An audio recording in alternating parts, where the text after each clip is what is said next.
Sahabat Madania, bertepatan dengan peringatan 1 tahun penetapan pencaksilat sebagai warisan budaya oleh UNESCO, Gubernur Jawa Barat Ridwan Kamil mendeklarasikan Hari Pencaksilat Jawa Barat yang jatuh pada tanggal 12 Desember.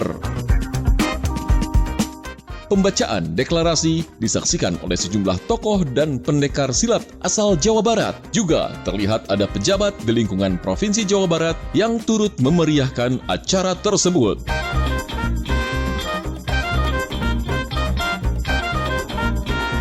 Gubernur Jawa Barat Ridwan Kamil berharap deklarasi pencaksilat ini bisa didengar oleh pemerintah pusat. Bahkan pemerintah Provinsi Jawa Barat akan mengusulkan 12 Desember sebagai Hari Pencaksilat Nasional.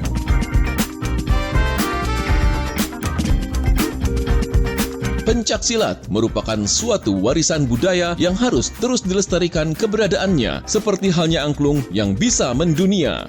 Pencaksilat dinilai dapat menjadi etalase wajah kebudayaan dan pendidikan di Indonesia, khususnya di Jawa Barat.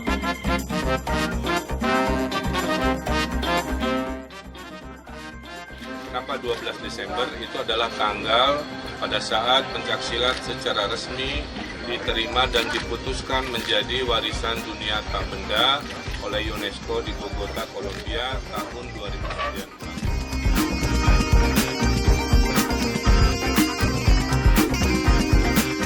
Seni tradisi pencaksilat ini telah ditetapkan oleh UNESCO sebagai warisan budaya tak benda pada sidang ke-14 Intergovernmental Committee for the Safeguarding of the Intangible Cultural Heritage yang berlangsung di Bogota, Kolombia pada 9-14 Desember 2019.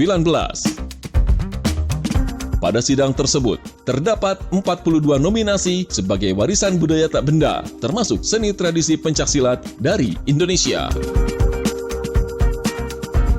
Dari Bandung, Jawa Barat, Taufik Hidayat, Madania.